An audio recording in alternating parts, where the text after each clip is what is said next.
अस्सलाम वालेकुम dear student. तो आज हम डिस्कस करेंगे सेंटर ऑफ मास। तो सेंटर ऑफ मास क्या होता है? तो हम कहते हैं the point where whole mass of the body is concentrated. ठीक है, तो इसकी डेफिनेशन है the point where whole mass of the body is assumed to be concentrated, यानी वो पॉइंट जहाँ पे बॉडी का सारा मास कंसंट्रेट करता हो, लाई करता हो, उस पॉइंट को कहते हैं सेंटर ऑफ मास। सपोज करें ये एक सिस्टम है बहुत सारे पार्टिकल्स का, ये बहुत सारे पार्टिकल्स हैं। तो जब ये बहुत सारे पार्टिकल्स हैं तो हर पार्टिकल का डिफरेंट मास होगा।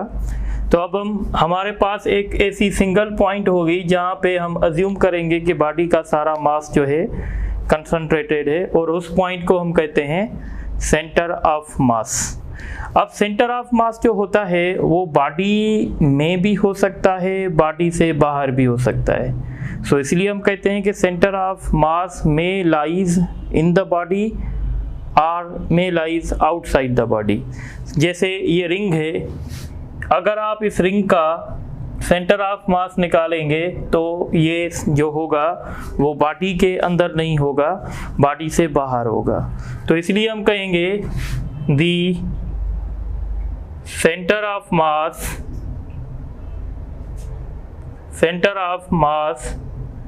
may lie center of mass may be inside the body या may lies within the body or outside the body। ठीक है, सेंटर ऑफ मास ऐसे हो सकता है। अगर आपके पास यूनिफॉर्म ऑब्जेक्ट्स हैं, जैसे यूनिफॉर्म अगर आपके पास ऑब्जेक्ट्स हैं तो उनका जो सेंटर ऑफ मास होगा वही होगा जो उनका जियोमेट्रिकल सेंटर होगा। सो पॉइंट ये है for uniform objects the centre of mass for uniform objects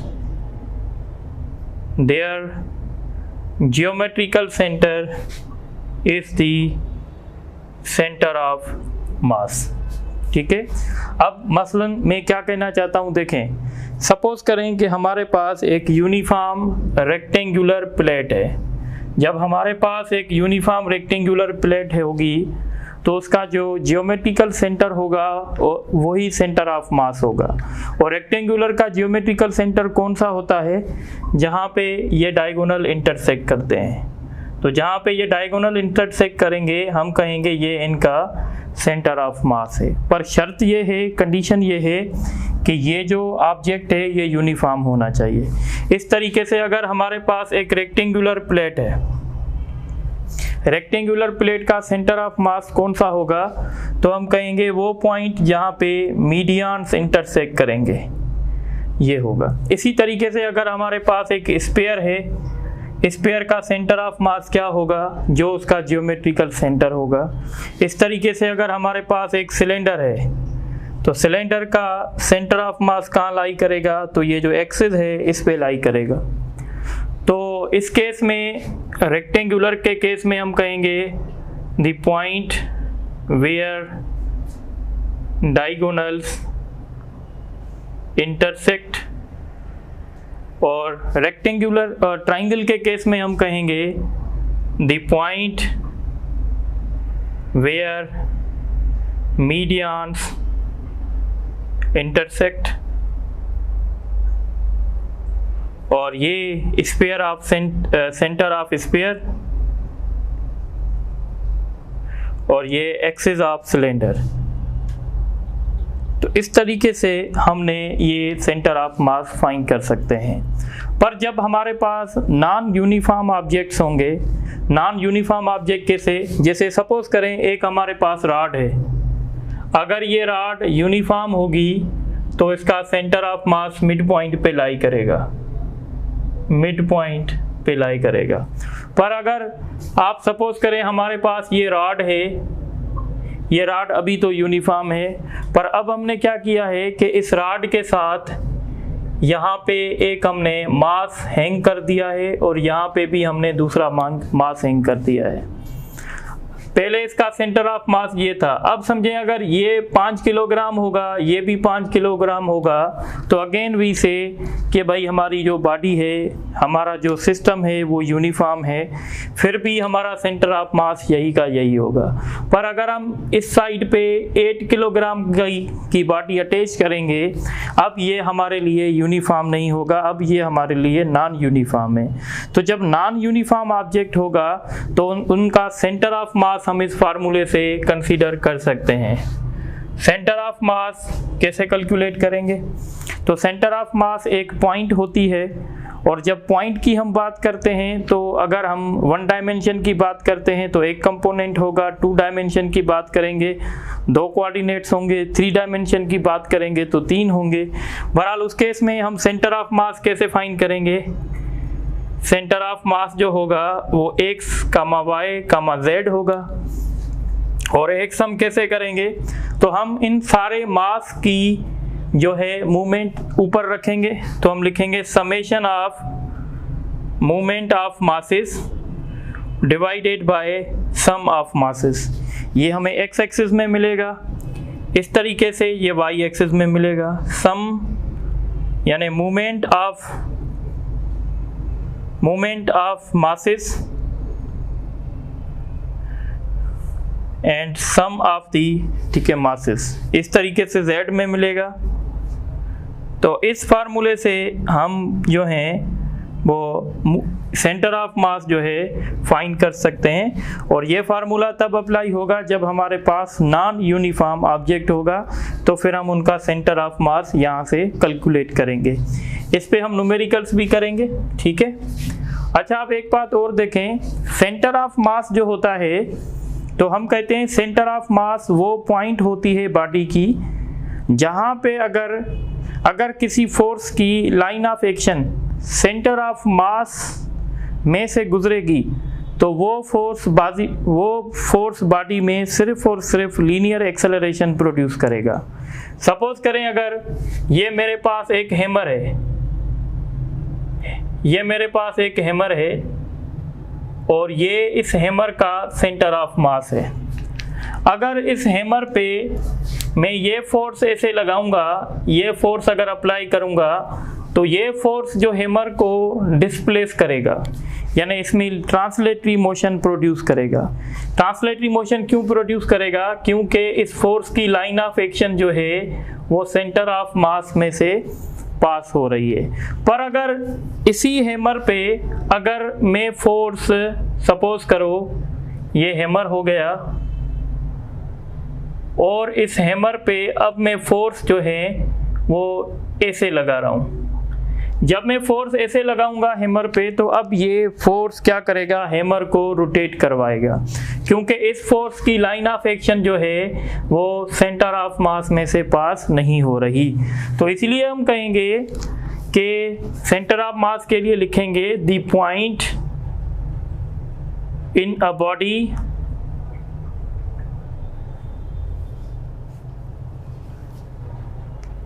या हम ऐसे कह सकते हैं the point in a body if where external force is applied, it produces only linear acceleration, means translatory motion। यानी मेरे कहने का मतलब ये है कि अगर फोर्स की line of action centre of मास में से पास होगी तो वो फोर्स बॉडी में सिर्फ और सिर्फ लीनियर एक्सेलरेशन प्रोड्यूस करेगा, वो बॉडी में एंगुलर एक्सेलरेशन प्रोड्यूस नहीं कर सकता। तो ये हमारे लिए सेंटर ऑफ मास की इंफॉर्मेशन थी। अब जब हम सेंटर ऑफ मास डिस्कस करते हैं तो वहाँ पे हमें सेंटर ऑफ ग्रेविटी भी पढ़ना पड़ता है। Centre of gravity. तो सेंटर ऑफ ग्रेविटी क्या है? तो हम कहते हैं सेंटर ऑफ ग्रेविटी बॉडी की वो पॉइंट होती है जहाँ पे बॉडी का पूरा वेट लाई करता है। तो हम कहते हैं the point where whole weight, the point where whole weight of the body is assumed, या the point where whole weight of the body is acting। वो पॉइंट जहाँ पे बॉडी का सारा वेट एक्ट करता हो उसको कहते हैं सेंटर ऑफ ग्रेविटी। देखें, जो पॉइंट सेंटर ऑफ मास है वो पॉइंट सेंटर ऑफ ग्रेविटी भी हो सकता है। लाजमी नहीं है कि हमेशा सेंटर ऑफ मास और centre of gravity same point हो, पर हम कह सकते हैं कि कभी कभी सेंटर ऑफ मास जो पॉइंट होगी वो ही पॉइंट सेंटर ऑफ ग्रेविटी भी हो सकती है। पर यह तब होगा जब आपके पास यूनिफॉर्म ग्रेविटेशनल फील्ड होगी। जब यूनिफॉर्म ग्रेविटेशनल फील्ड होगी तो सेंटर ऑफ मास और सेंटर ऑफ ग्रेविटी कोइंसाइड करते हैं। तो इसलिए हम पॉइंट लिख रहे हैं the centre of mass coincides with center of gravity in uniform gravitational field। Uniform gravitational field में सेंटर ऑफ मास और सेंटर ऑफ ग्रेविटी कोइंसाइड करते हैं। देखें, यूनिफॉर्म ग्रेविटेशनल फील्ड का मतलब क्या है? सपोज करें ये हमारा एक छोटा सा ऑब्जेक्ट है और इस ऑब्जेक्ट के ये पार्टिकल्स हैं। इस केस में हर एक पार्टिकल के लिए जी का वैल्यू सेम होगा, क्योंकि ऑब्जेक्ट की साइज छोटी है। तो हम कहेंगे हर एक पार्टिकल के लिए जी का वैल्यू सेम होगा, यानी ग्रेविटेशनल फील्ड सेम होगी।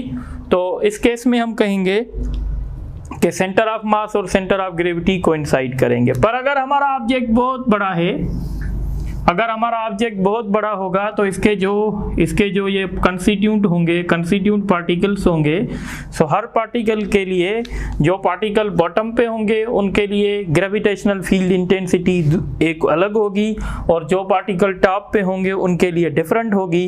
तो इसका मतलब है इस पार्टिकल में ये जो ऑब्जेक्ट है इसमें जितने भी पार्टिकल्स हैं उन सब के लिए फील्ड एक जैसी नहीं है। तो फिर उस केस में सेंटर ऑफ मास और सेंटर ऑफ ग्रेविटी कोइंसाइड नहीं करते। अच्छा, एक पॉइंट दूसरी आपको याद रखनी है। हम कहते हैं कि सेंटर ऑफ ग्रेविटी वो पॉइंट होती है बॉडी में जहां पे वेट जीरो टॉर्क प्रोड्यूस करता है। देखें, मैंने आपको पिछले लेक्चर में बताया था कि जब किसी फोर्स की line of action axis of rotation में से पास होगी तो वो फोर्स बॉडी में टॉर्क प्रोड्यूस नहीं कर सकता।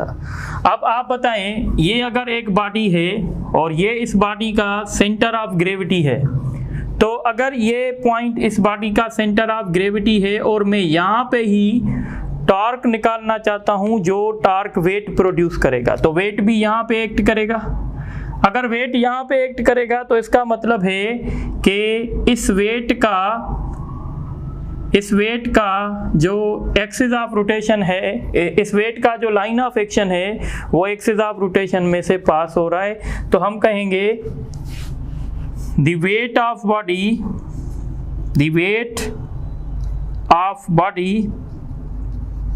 produces zero torque at the center of gravity। ठीक है, तो ये एक पॉइंट है। अच्छा, दूसरी पॉइंट ये होती है कि ये जो सेंटर ऑफ ग्रेविटी है ये बेसिकली डिसाइड करता है स्टेबिलिटी। हम कहते हैं वो ऑब्जेक्ट ज़्यादा स्टेबल होता है जिसका सेंटर ऑफ ग्रेविटी लो होता है। सपोज करें अगर मेरे पास ये कोन है,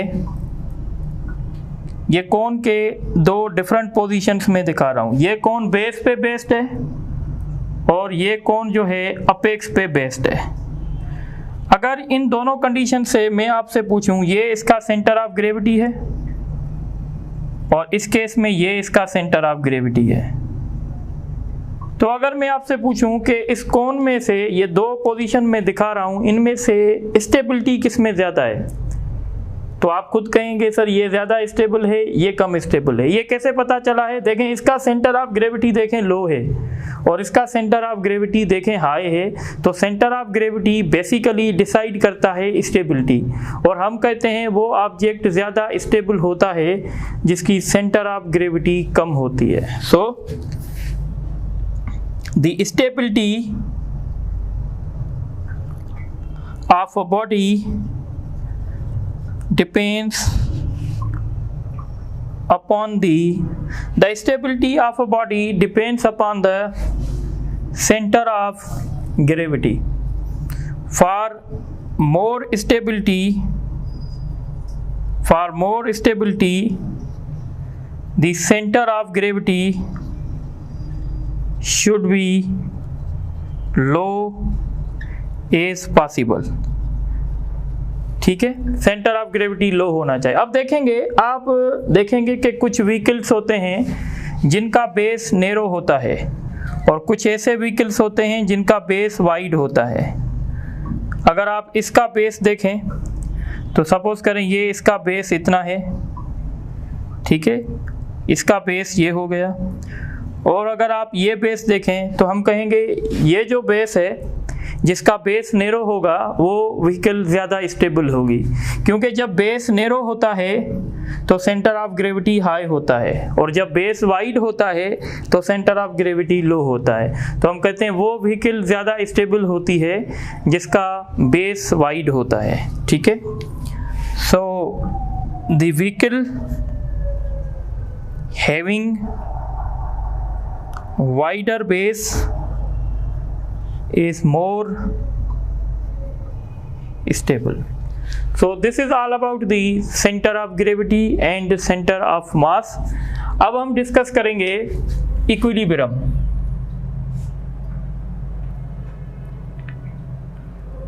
सो इक्विलिब्रियम क्या होता है?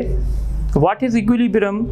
तो इक्विलिब्रियम की एक सिंपल सी डेफिनेशन है कि when a body is in rest or moving with uniform velocity in a straight line, then this condition of body is known as equilibrium. याद रखिएगा, जब कोई बॉडी इक्विलिब्रियम में होती है तो उस बॉडी के पास किसी भी किस्म की एक्सेलरेशन नहीं होती है, ना उस बॉडी के पास लीनियर एक्सेलरेशन होगी, ना उस बॉडी के पास एंगुलर एक्सेलरेशन होगी। ठीक है, तो इक्विलिब्रियम का मकसद क्या है? तो हम कहते हैं when a body is in rest or moving with uniform velocity in straight line, when a body is in rest or moving with uniform velocity in a straight line, then body is said to be in equilibrium. फिर हम कहेंगे कि हमारी body जो है वो equilibrium में है। पॉइंट क्या है? पॉइंट ये है कि when a body is in equilibrium, when body is in equilibrium, जब बॉडी इक्विलिब्रियम में होती है, it must not have, उसके पास क्या नहीं होना चाहिए?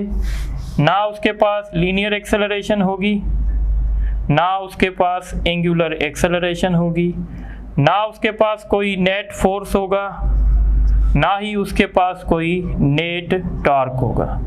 और ये बातें आप समझने के अब आप समझ सकते हैं, क्योंकि अगर नेट फोर्स ज़ीरो होगा तो लीनियर एक्सेलरेशन ज़ीरो होगी, अगर नेट टॉर्क ज़ीरो होगा तो एंगुलर एक्सेलरेशन ज़ीरो होगी। तो जब भी बॉडी इक्विलिब्रियम में होगी तो बॉडी के पास किसी भी किस्म की एक्सेलरेशन नहीं होगी। अब हम यहाँ पे दो बातें कर रहे हैं। हम कह रहे हैं हमारी बॉडी रेस्ट में भी हो सकती है, हम कह रहे हैं हमारी बॉडी मूव भी कर सकती है। तो इसलिए हम कहते हैं कि इक्विलिब्रियम के दो टाइप्स होते हैं, टाइप्स ऑफ इक्विलिब्रियम, टाइप्स या काइंड्स ऑफ इक्विलिब्रियम, इक्विलिब्रियम के काइंड्स या टाइप। सो इक्विलिब्रियम के दो टाइप्स होते हैं, एक को कहते हैं static equilibrium, what is static equilibrium? तो हम कहते हैं when a body is in rest then such type of equilibrium are known as static equilibrium. So when a body is in rest then such type of equilibrium are known as static equilibrium. Static से ही जाहिर है कि body रुकी हुई होगी, rest में होगी. Equilibrium, static equilibrium के एग्जांपल अगर आप डिसाइड करना चाहेंगे, डिस्कस करना चाहेंगे तो हम कहेंगे नंबर 1 एग्जांपल है a book is lying on table. जब कोई बुक टेबल पे लाई करेगा तो हम कहेंगे ये स्टैटिक इक्विलिब्रियम में. अब देखें कैसे. ये सपोज करें टेबल है और ये सपोज करें बुक है. ये बुक टेबल पे लाई कर रहा है. इस बुक पे 2 फोर्स एक्ट करेंगे, एक होगा वेट और एक होगा इस टेबल का नॉर्मल रिएक्शन. ये दोनों फोर्स एक दूसरे को कैंसिल करेंगे और हम कहेंगे कि ये बुक जो है वो स्टैटिक इक्विलिब्रियम में. इसी तरीके से बिल्डिंग्स एंड ब्रिजेस, यानी ये जो बिल्डिंग है सुपर्ब एकेडमी की, ये भी स्टैटिक इक्विलिब्रियम में है क्योंकि इस बिल्डिंग पे भी 2 फोर्स एक्ट करेंगे. एक होगा इस बिल्डिंग का वेट और एक होगा इस ग्राउंड का, जिस ग्राउंड के ऊपर ये बिल्डिंग लाई कर रही है उसका नॉर्मल रिएक्शन. तो this is all about the static equilibrium. Now we are going to discuss another type that is called dynamic equilibrium. So dynamic equilibrium is what? तो हम कहते हैं कि when a body is moving in uniform velocity, when a body is moving with uniform velocity in a straight line, then such type of equilibrium are known as dynamic equilibrium. So when a body is moving with uniform velocity, when a body is moving with uniform velocity in a straight line, then such type of equilibrium are known as dynamic equilibrium. अच्छा, dynamic equilibrium के example कौन से हैं? तो हम कहते हैं motion of पैराटोपर. Motion of पैराटोपर, ये देखें जब कोई आदमी छलांग लगाता है किसी भी हाइट से तो वो अपने पैराशूट को ओपन करता है. तो 2 फोर्स लगते हैं, एक एयर रेजिस्टेंस होता है, एक वेट होता है. तो वेट एयर रेजिस्टेंस के साथ बैलेंस होता है और ये जो आदमी है ये यूनिफॉर्म वेलोसिटी के साथ नीचे आ रहा होता है. तो हम कहते हैं ये जो है डायनामिक इक्विलिब्रियम है. इस तरीके से दूसरा एग्जांपल नोट कर लीजिए. a spherical body moving vertically downward in fluid. याद है मैंने आपको चैप्टर नंबर 3 में बताया था. अगर आपको याद नहीं होगा तो काशिफ को ज़रूर याद होगा कि a spherical body moving vertically downward in fluid chapter number 3 में पढ़ा था स्टोक्स लॉ में. तो हमने कहा था कि भाई जैसे स्टोक्स ने हमें बताया था कि जब कोई बॉडी वर्टिकली डाउनवर्ड किसी फ्लूइड में मूव करती है तो वो बॉडी पहले एक्सेलरेट होती है, आहिस्ता आहिस्ता उसकी एक्सेलरेशन डिक्रीज होकर 0 हो जाती है. फिर उसके पास एक वेलोसिटी आती है जिसको टर्मिनल कहते हैं. तो जब वो टर्मिनल वेलोसिटी अटेन करता है तो हम कहते हैं वो डायनामिक इक्विलिब्रियम में होती है. तो आप इसको नोट करें. तो अभी हम इस पे कुछ MCQs करेंगे, सेंटर ऑफ मास पे, सेंटर ऑफ ग्रेविटी पे और इक्विलिब्रियम पे, फिर आगे डिस्कस करेंगे.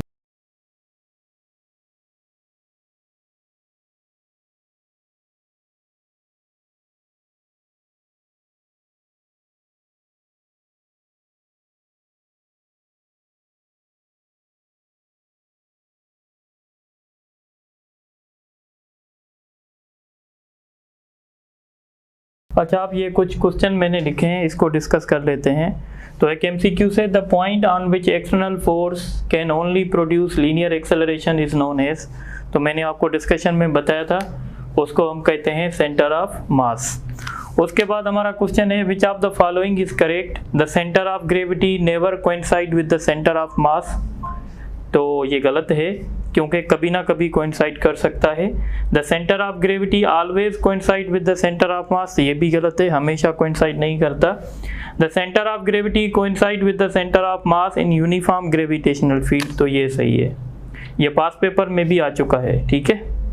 उसके बाद the centre of gravity always inside a body, always outside a body, may lies inside और आउटसाइड। तो जैसे मैंने बताया था कि सेंटर ऑफ ग्रेविटी बॉडी के अंदर भी हो सकता है, बॉडी से बाहर भी हो सकता है। उसके बाद ये एक न्यूमेरिकल है, 30 kilogram and 20 kilogram masses are attached to a uniform rod of 50 kilogram mass, find the centre of mass if length of rod is. तो अब ये देखें, ये रॉड है, इस रॉड की लेंथ है 4 मीटर, एक मास हमने यहाँ पे रखा है, इसका मास है 30 kg, और एक हमने यहाँ रखा है, इसका मास है 20, और इसका अपना जो मास होगा वो लाजमी है, यूनिफॉर्म है तो बीच में होगा, ठीक है। अब हम सेंटर ऑफ मास सपोज करो 30 किलोग्राम से निकालना चाहते हैं, तो जब हम यहाँ से निकालेंगे तो इसका एक्स हम 0 अज्यूम करेंगे क्योंकि हमने यहाँ से शुरुआत की है। इसका एक्स कितना होगा, तो यहाँ से लेकर यहाँ तक ये 2 है, और इसका एक्स कितना होगा, तो यहाँ से लेकर यहाँ तक ये 4 है। तो x2 2 होगा, x3 आपका 4 होगा। अब आप फाइंड कर सकते हैं, तो फार्मूला था m1 30 और इसका डिस्टेंस 0 है, और 50 इसका डिस्टेंस 2 है, और 20 इसका डिस्टेंस 4 है, divided by sum of masses 30 + 50 + 20। तो ये 0 होगा, ये 100 होगा, 100 और ये होगा अपना 80, और इसको ऐड करेंगे तो ये 100 हो जाएगा। तो x = 180 डिवाइडेड बाय 100, तो ये होगा 1.8। तो 1.8 जो है, 1.8 मीटर हमने कहाँ से निकाला है, 30 kg से, तो इसका ऑप्शन बी होगा। उसके बाद ये वाला न्यूमेरिकल देखें, ऐसा न्यूमेरिकल आपके बुक में भी है। 4 masses 1 kilogram, 2 kilogram, 3 kilogram and 4 kilogram are placed at the 4 corner of uniform 2x4 centimetre rectangular plate, find the centre of mass. तो हम यहाँ से शुरुआत करेंगे, तो इसके कोऑर्डिनेट 0,0 होंगे, इसके x इसका 4 होगा, y इसका 0 होगा, इसका x 4 होगा, y इसका 2 होगा, x इसका 0 होगा, y इसका 4 होगा। अब हम x में निकाल सकते हैं, x में कैसे मिलेगा, m1 1 multiplied by 0, 2 multiplied by 4, 4 multiplied by 4 और 3 multiplied by 0 divided by sum of the masses 1 + 2 + 3 + 4। तो जब आप इसको सॉल्व करेंगे, ये हो जाएगा 8 और ये हो जाएगा अपना 16। तो 8 + 16 डिवाइडेड बाय 10, तो ये 24 होगा, डिवाइडेड बाय 10 यानी 2.4। x में होगा 2.4। अब y में निकालें, तो y में मूवमेंट निकालेंगे। इस मास का y डिस्टेंस 0 है, इस मास का भी y डिस्टेंस 0 है, इस मास का y डिस्टेंस कितना है 2, इस मास का y डिस्टेंस 2 है, और डिवाइडेड बाय 10 क्योंकि सम ऑफ मासेस सेम होगा। ये 0 ये 0, ये होगा 8, ये होगा 6, 14 डिवाइडेड बाय 10 1.4 होगा। तो इसका सेंटर ऑफ मास का ऑप्शन बी होगा। उसके बाद ये क्वेश्चन देखें, when a body is in equilibrium it may have. जब बॉडी इक्विलिब्रियम में होती है तो उसके पास क्या हो सकता है, क्या उसके पास एक्सेलरेशन हो सकती है, तो नहीं होगी। क्या उसके पास नेट फोर्स हो सकता है, तो नहीं होगा। उसके पास वेलोसिटी, हाँ वेलोसिटी हो सकती है जब वो डायनामिक इक्विलिब्रियम में होगा। उसके बाद ये क्वेश्चन देखें, ये पास पेपर में भी आया है, which of the following is the example of dynamic equilibrium. A book lying on the table, ये स्टैटिक इक्विलिब्रियम है। बिल्डिंग एंड ब्रिजेस, ये भी स्टैटिक इक्विलिब्रियम है जैसे मैंने बताया। मोशन ऑफ पैराटोपर, ये डायनामिक है, तो ऑप्शन 3 होगा। तो आप इसको नोट करें, तो कुछ आगे और एक टॉपिक डिस्कस करते हैं।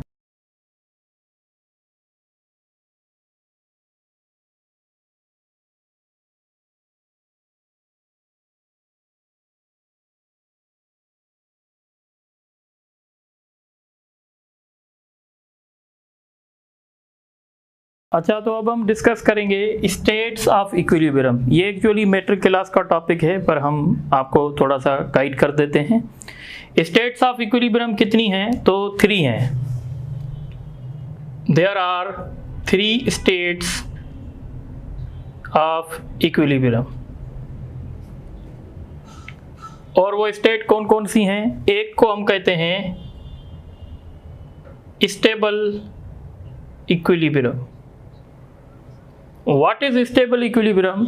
तो हम कहते हैं a body is said to be in stable equilibrium if it is slightly disturbed and after disturbance it is able to regain its original position।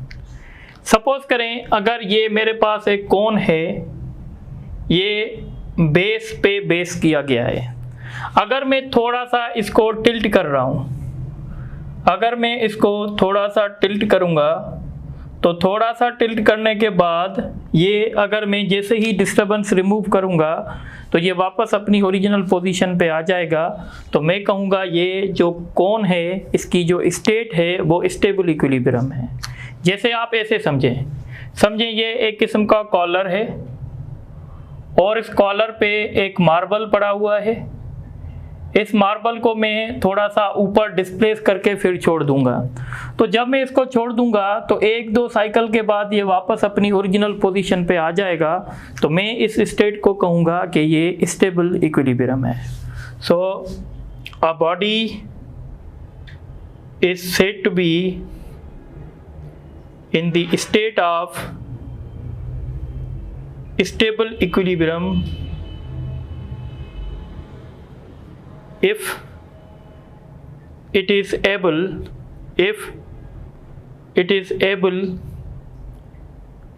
to regain its original position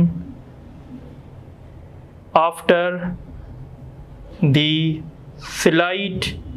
slightly disturbance। ठीक है, अगर थोड़ा सा भी disturb करके और उसके पास ability है कि वो अपनी ओरिजिनल पोजीशन में आ जाएगी तो हम इसको कहेंगे कि ये स्टेबल इक्विलिब्रियम है। इसका एग्जांपल है, example is what, a cone which is based on it's base. दूसरा हम डिस्कस करेंगे जिसको कहते हैं अनस्टेबल इक्विलिब्रियम। तो अनस्टेबल इक्विलिब्रियम क्या होगा? तो हम कहते हैं जब हम किसी ऑब्जेक्ट को थोड़ा सा डिस्टर्ब करें और वो अपनी ओरिजिनल पोजीशन पे वापस ना आ सके और वो डिस्टर्बेंस वाली पोजीशन से भी चेंज हो जाए तो हम उसको कहते हैं अनस्टेबल इक्विलिब्रियम। अब आप ऐसे समझें कि ये एक कॉलर है और यहाँ पे ये मार्बल पड़ा हुआ था, मैंने थोड़ा सा इसको डिस्टर्ब किया यहाँ पे, और जैसे ही मैं इसको यहाँ पे डिस्टर्ब करूँगा अब क्या होगा, जैसे ही मैं डिस्टर्बेंस ख़त्म करूँगा ये मार्बल नीचे आ जाएगा, यानी डिस्टर्बेंस वाली पोजीशन से भी ये चेंज हो जाएगा और अपनी ओरिजिनल पोजीशन पे भी वापस नहीं आ सकेगा। तो हम इसको कहेंगे कि ये अनस्टेबल इक्विलिब्रियम है। जिस तरीके से आप देखें ये कोन अपेक्स पे बेस्ट है, अगर मैं इस कोन को सपोज कर लें थोड़ा सा डिस्टर्ब मैंने किया, थोड़ा सा टिल्ट किया, तो जैसे ही मैं इसको टिल्ट करूंगा और ऐसे टिल्ट करके इसको हाथ निकालूंगा तो ये नीचे गिर जाएगा। नीचे गिर जाएगा यानी मतलब डिस्टर्बेंस जैसे ही मैंने रिमूव की तो ना तो वो डिस्टर्बेंस वाली पोजीशन में रहा और ना ही अपनी ओरिजिनल पोजीशन में रहा, बल्कि एक न्यू पोजीशन उसने सेट कर ली है। तो हम कहेंगे ये अनस्टेबल इक्विलिब्रियम था। So a body is said to be in the state of unstable equilibrium if it is not able to return its original position, if it is not able to return its original position and disturbance position as well after slightly disturbance। इसका मतलब ये है जैसे मैंने आपको पहले बताया, यानी हम किसी बॉडी को थोड़ा सा डिस्टर्ब करें, और डिस्टर्ब करने के बाद ना तो वो बॉडी अपनी ओरिजिनल पोजीशन में आ सके, ना ही वो बॉडी डिस्टर्बेंस पोजीशन को मेंटेन कर सके, बल्कि एक नई पोजीशन में चली जाए, तो हम उसको कहते हैं अनस्टेबल इक्विलिब्रियम। और इसका एग्जांपल है a cone which is based on its apex. अब तीसरा जो इसका स्टेट है वो है neutral equilibrium. What is neutral equilibrium? तो न्यूट्रल इक्विलिब्रियम में ये होता है, अब सपोज करें कि ये मार्बल जो है वो एक हॉरिजॉन्टल सरफेस पे पड़ा हुआ है और मैंने इसको फोर्स लगा के इसको यहाँ ले आया हूँ।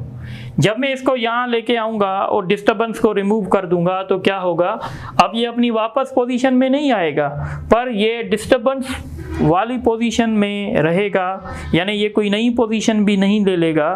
तो हम कहेंगे कि ये जो था वो न्यूट्रल इक्विलिब्रियम में था। तो हम कहेंगे a body is said to B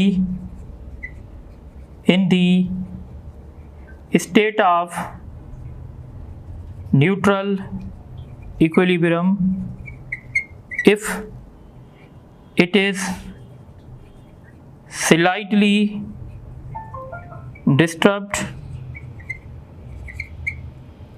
and it is not able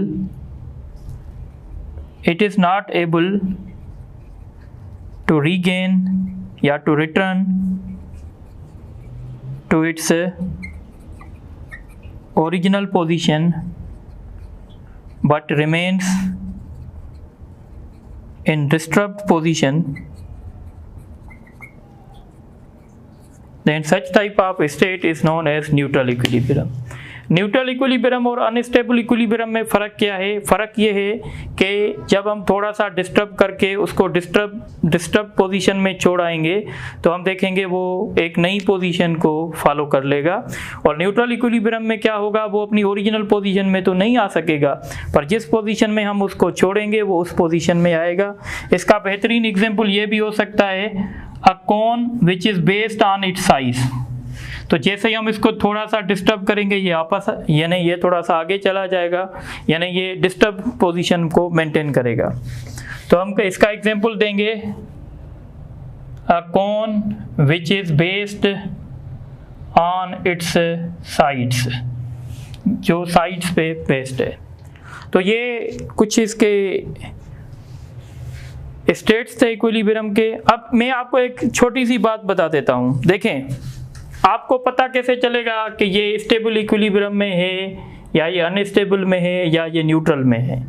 देखें, अगर आप डिस्टर्ब कर रहे हैं और डिस्टर्ब करने के दौरान अगर सेंटर ऑफ ग्रेविटी जो है हाई हो रहा है तो हम कहेंगे वो स्टेबल इक्विलिब्रियम में है। यानी स्टेबल इक्विलिब्रियम में क्या होगा, स्टेबल इक्विलिब्रियम में ये होगा during disturbance centre of gravity जो है वो हाई रहेगा, हाई हो जाएगा। और अनस्टेबल में क्या होगा, अनस्टेबल इक्विलिब्रियम में during disturbance centre of gravity low हो जाएगा।